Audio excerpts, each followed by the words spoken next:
Hello everyone, स्वागत है आप सभी का आपके YouTube channel the exam tutorial पर।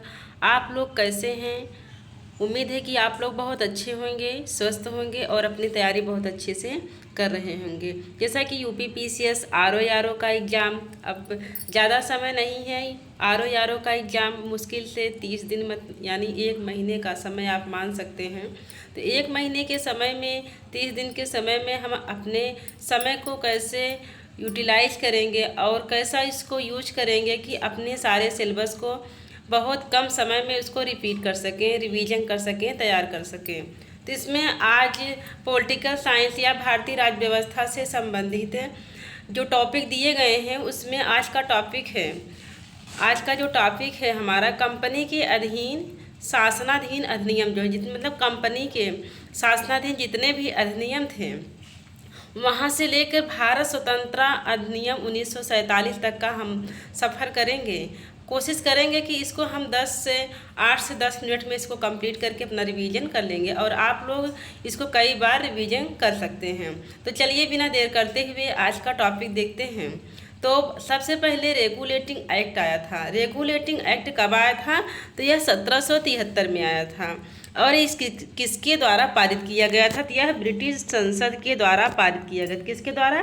ब्रिटिश संसद के द्वारा इसे पारित किया गया था। और कंपनी में और इसको क्यों लाया गया था? जब रेगुलेटिंग एक्ट 1773 का था, इसे क्यों लाया गया था? क्योंकि उस समय कंपनी में व्याप्त कुछ बुराइयां थी, जैसे भ्रष्टाचार हो गया, कुप्रशासन हो गया। इन सब को दूर करने के उद्देश्य से ही यह रेगुलेटिंग एक्ट लाया गया था। इसमें क्या क्या प्रावधान किए गए थे? जैसे मद्रास प्रेसिडेंसी, बम्बई प्रेसिडेंसी और बंगाल के गवर्नर। तो जो बंगाल के गवर्नर थे, बंगाल या इसे कलकत्ता प्रेसिडेंसी के अधीन कर दिया गया था। किसको? मद्रास प्रेसिडेंसी और बम्बई प्रेसिडेंसी को बंगाल या कलकत्ता प्रेसिडेंसी के अधीन कर दिया गया था। और बंगाल जो था, बंगाल में अंग्रेजी क्षेत्रों का गवर्नर जनरल बनाया गया था 1773 के रेगुलेटिंग एक्ट में। और 1773 में ही सर्वोच्च न्यायालय की स्थापना की गई थी। कब हुआ था? तो 1774 में सर्वोच्च न्यायालय की स्थापना की गई थी, जिसके मुख्य न्यायाधीश थे एलिजा एम्पे। इसमें जो मुख्य न्यायाधीश थे एलिजा एम्फे थे। तो ये इम्पॉर्टेंट है, आप इसको ध्यान रखेंगे। एलिजा एम्फे थे और इसमें 3 और सदस्य थे, लाइमेस्टेस हैं और 3 सदस्य इसमें और थे और एक मुख्य न्यायाधीश थे जो एलिजा एम्फे थे। चलिए आगे देखते हैं। Pitt's India act. Pitt's India act जो था यह 1784 में लाया गया था। कब आया था? 1784 में पिट्स इंडिया एक्ट आई थी। और इसमें क्या प्रमुख प्रावधान थे? कंपनी के मामलों में सरकारी नियंत्रण में वृद्धि, नियंत्रण और बोर्ड का गठन करने का प्रमुख प्रावधान था। और कंपनी के व्यापार में जो अहस्तक्षेप की नीति थी, इसको हस्तक्षेप की नीति लाना था। और कंपनी के व्यापारिक एवं राजनीतिक कार्यों को एक दूसरे से अलग किया गया था। क्या किया गया था? अलग किया गया था। तो इसको हम लोग बहुत शार्ट में देख रहे हैं क्योंकि बहुत सी चीज़ें इसमें से छांट दिया गया है। तो इसको हम लोग बहुत शार्ट में, एक शार्ट नोट्स की तरह ये तैयार किया गया है, तो उसको हम लोग देखेंगे। तो क्या जो भी इसमें पॉइंट है हमारे एग्जाम के दृष्टि से बहुत ही इम्पॉर्टेंट है। अगला एक्ट जो है 1786 का एक्ट है। इसमें गवर्नर जनरल को विशेष परिस्थिति में अपने परिषद के निर्णय को रद्द करने तथा अपने निर्णय को लागू करने का अधिकार दिया गया था। मतलब जो गवर्नर जनरल थे, इनको विशेष परिस्थिति में अपने निर्णय को रद्द करने और निर्णय को लागू करने का अधिकार दिया गया था। अगला एक्ट है 1813 का चार्टर एक्ट। इसमें क्या था प्रावधान? कंपनी क्या व्यापारिक अधिकार, जो कंपनी क्या व्यापारिक एकाधिकार था, यह 1813 के तहत समाप्त कर दिया गया था। और चाय और चीन के साथ व्यापार को छोड़कर, किसको? चाय और चीन के साथ व्यापार को छोड़कर, यह बहुत ही इम्पॉर्टेंट है। आगे है कंपनी को अगले 20 वर्षों के लिए भारतीय प्रदेशों तथा राजस्व पर नियंत्रण का अधिकार दिया गया था। और इसमें प्रथम बार 1813 एक्ट के तहत ही प्रथम बार शिक्षा पर प्रति वर्ष 1 लाख रुपए खर्च करने का प्रावधान किया गया था। यह बहुत ही इम्पॉर्टेंट है। अब 1813 से एक्ट में जो है, इसमें इम्पॉर्टेंट जो टर्म है, इसमें कंपनी के व्यापारी के एक अधिकार को समाप्त किया गया।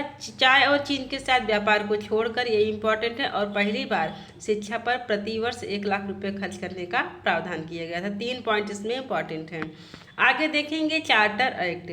चार्टर एक्ट 1833 को, तो 1833 का चार्टर एक्ट में क्या क्या प्रावधान किए गए हैं, तो कंपनी के सभी व्यापारिक अधिकार को समाप्त कर दिया गया था। यानी 1813 में समाप्त किया गया था, लेकिन चाय और चीन के साथ व्यापार को छोड़कर अब 1833 के एक्ट के तहत इसको भी समाप्त कर दिया गया। यानी कंपनी के सभी वाणिज्यिक अधिकार को समाप्त कर दिया गया। कंपनी को केवल राजनीतिक कार्य करने का प्रावधान किया गया, मतलब केवल राजनीतिक कार्य ही कर सकते हैं। अब है बंगाल का गवर्नर जनरल। बंगाल के गवर्नर जनरल अब सभी जगह यानी अब समूचे भारत का गवर्नर जनरल, बंगाल का गवर्नर जनरल हुए और भारत का गवर्नर जनरल हुए। कानून बनाने के लिए गवर्नर जनरल की परिषद में कानूनी सदस्य सम्मिलित थे, जिसमें मैकाले को सर्वप्रथम विधि सदस्य बनाया गया। सबसे इम्पोर्टेंट इसमें यह है कि प्रथम विधि सदस्य कौन थे, मैकाले थे। आगे है चार्टर एक्ट 1853। चार्टर एक्ट 1853 के तहत नियंत्रण बोर्ड और उसके अन्य पदाधिकारियों का वेतन निश्चित कर दिया गया था। क्या, नियंत्रण बोर्ड और उसके जो अन्य पदाधिकारी थे उनका वेतन निश्चित कर दिया गया। और सरकार द्वारा क्या होगा, धन कौन देगा, कंपनी देगी, धन को कंपनी देगी। और डायरेक्टरों की संख्या कितनी थी, 24 से घटाकर 18 कर दिया गया। डायरेक्टरों की संख्या 24 से घटाकर 18 कर दिया गया। और 6 क्राउन द्वारा मनोनीत किया गया। आगे देखेंगे भारत सरकार अधिनियम 1858। तो भारत सरकार अधिनियम 1858 जो है यह बहुत ही इम्पोर्टेंट है। तो भारतीय प्रशासन का जो नियंत्रण था, भारतीय प्रशासन का नियंत्रण अब कंपनी से छीनकर, किसको, कंपनी से छीनकर ब्रिटिश राज मुकुट को दे दिया गया। यानी भारतीय प्रशासन का जो नियंत्रण था वह अब कंपनी नहीं करेगी और वह ब्रिटिश राज करेगी। अगला है भारत राज्य सचिव। भारत राज्य सचिव में बोर्ड ऑफ डायरेक्टर और बोर्ड ऑफ कंट्रोल दोनों के समस्त अधिकार को भारत राज्य सचिव को दे दिया गया। इसके बाद है भारत के गवर्नर जनरल का नया नाम। 1858 एक्ट के तहत ही भारत के गवर्नर जनरल का नया नाम क्या कर दिया गया, वायसराय कर दिया गया। और भारत में ब्रिटिश क्राउन या ताज का प्रत्यक्ष प्रतिनिधि किया गया। अगला है भारतीय परिषद अधिनियम 1861। तो भारतीय परिषद अधिनियम 1861 के तहत जो प्रावधान किए गए हैं, इसमें है वायसराय को आपातकाल में अध्यादेश जारी करने की शक्ति दे दी गई। और अध्यादेश लागू रहने की अधिकतम अवधि जो थी वह 6 माह की थी। और परिषद को कानून बनाने की शक्ति लॉर्ड कैनिंग, किसको दिया गया था, लॉर्ड कैनिंग को शक्ति दिया गया था। और यह विभागीय प्रणाली थी। और वायसराय की कार्यकारी परिषद का विस्तार किया गया था। और यह चार्टर एक्ट 1861 के तहत किया गया। और इसमें बम्बई तथा मद्रास प्रांतों को पुनः अधिकार दे दिया गया और अपने लिए कानून बनाने का और संशोधन करने का भी इनको अधिकार दिया गया। अब आगे है भारतीय परिषद अधिनियम 1892 में। इसमें विधान परिषद के जो सदस्य थे उनको बजट पर अपने विचार प्रकट करने या बहस करने का अधिकार दिया गया। और सार्वजनिक हित के मामलों में विधानमंडल के सदस्यों को 6 दिन की पूर्व सूचना देकर प्रश्न पूछने का भी अधिकार दे दिया गया 1861 के तहत। और सीमित अर्थों में निर्वाचन पद्धति का भी आरंभ किया गया। आगे है भारतीय परिषद अधिनियम 1909। यह बहुत ही इम्पोर्टेंट भारतीय परिषद अधिनियम जो 1909 है, इसका अन्य नाम जो था मार्ले मिंटो सुधार के नाम से भी जानते हैं। इसमें सांप्रदायिक प्रतिनिधित्व की व्यवस्था की गई थी। और केंद्रीय विधानमंडल के सदस्य जो थे उनको बजट पर मत देने का भी अधिकार नहीं दिया गया था। किस पे, केंद्रीय विधानमंडल जो सदस्य थे उनको बजट पर मत देने का अधिकार नहीं दिया गया था। कब, 1909 के एक्ट के तहत। अगला है वही भारतीय परिषद अधिनियम 1909 के बारे में कुछ प्रसिद्ध कथन थे जो बहुत ही इम्पोर्टेंट हैं। गांधी जी के द्वारा इस एक्ट ने हमारा सर्वनाश कर दिया। गांधी जी का कहना क्या था कि 1909 का जो एक्ट था यह हमारा सर्वनाश कर दिया। और रेंजे मैकडोनाल्ड ने क्या कहा था कि ये सुधार प्रजातंत्रवाद और नौकरशाही के मध्य एक अधूरा और अल्पकालीन समझौता है। अगला एक्ट है भारत सरकार अधिनियम 1919। ये भी बहुत ही इम्पॉर्टेंट है। इसका नाम है, इसका जो अन्य नाम है मॉन्टेग्यू चेम्सफोर्ड सुधार के नाम से भी 1919 को जानते हैं।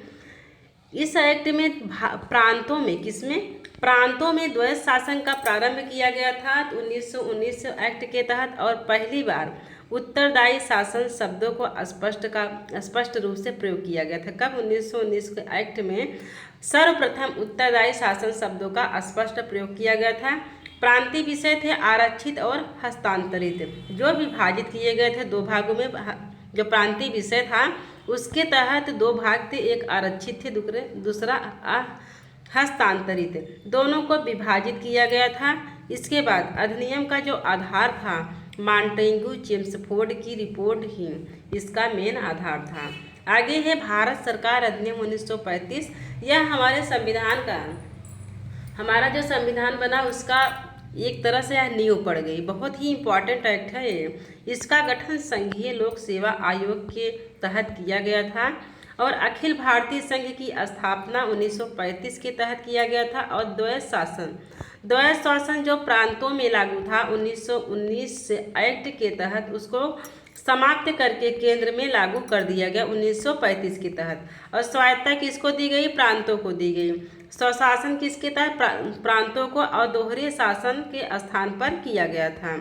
आगे हैं भारत सरकार अधिनियम 1935 के तहत जो प्रावधान किए गए थे, इसमें गवर्नर अध्यादेश जारी करने का अधिकार गवर्नर को दे दिया गया।